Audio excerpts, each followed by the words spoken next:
Custom hardscape karo akuarium.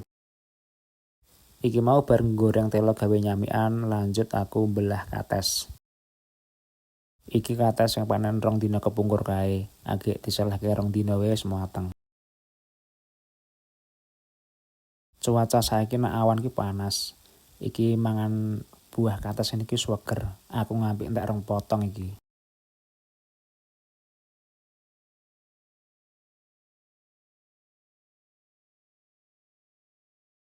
Mantep tenan. Singkat cerita wis wengi, iki dolan nggone kanca sing gaweane dolanan aquascape. Dolan rene malah dadi kepencut. Selang seminggu pesenanku wis dadi langsung diterke nek omah iki. Akuarium iki aku custom. Panjange iki 120, dhuwure 60 karo lebare 45. Kocone iki nganggo 8 mili. Karo kuwi aku custom hardscape. Lah rencanake meh tak kei tanduran, lah engko meh dikei iwak. Iwake yo seh bingung iki meh golek iwak apa. Iki sore-sore nonton iwak nek toko akuarium karo ameh blonjo filter mbek lampu. Kokine kok yo apik-apik men iki. Weruh glovis gawe kepencut. Langsung sacet sing dikarepke wis entuk. Tekan ngomah langsung kerakit colokan.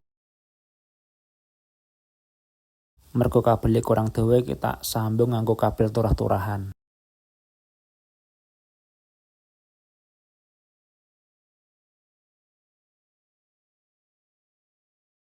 Sing nyambung kabel wis rampung, ngombe kopi sik, langsung dipasang nek mburi akuarium.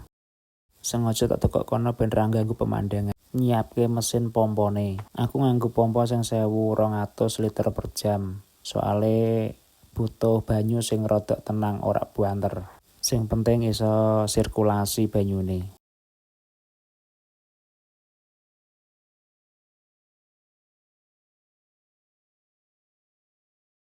Langsung tak cek banyune gelem munggah. Maksimal ketinggian pompone iki 1,2 nek menurut tulisan genboke.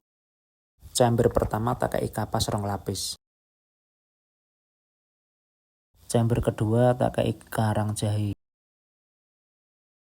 Chamber ketiga oyster. Karang jahe karo oyster iki mau wis dikumbah. Filter talange wis siap, garek ngetes dialiri banyu.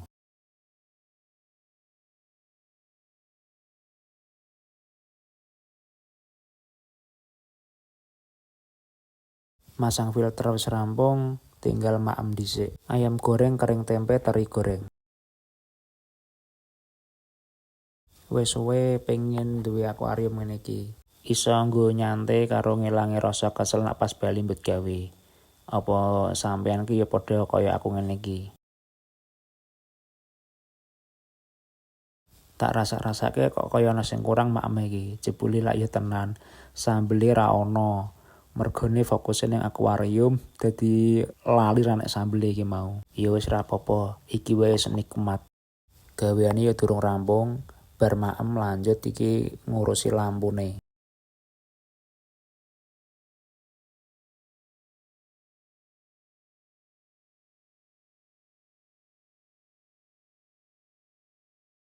Iki aku rada bingung piye cara masange, aku durung tau kok masang kaya ngene iki. Ya wis akhire tak reka sak dadine.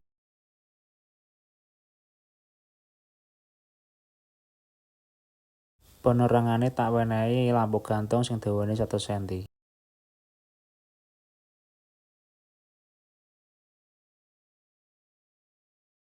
Langsung tak empake. Lah, katon jis disawang.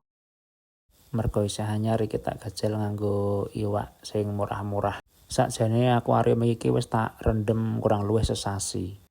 Iki isih mikirke tandurane, background-e, karo engko meh dikei iwak apa apike. Soale engko meh nang tandurane nek kon bonggol-bonggol ngene iki.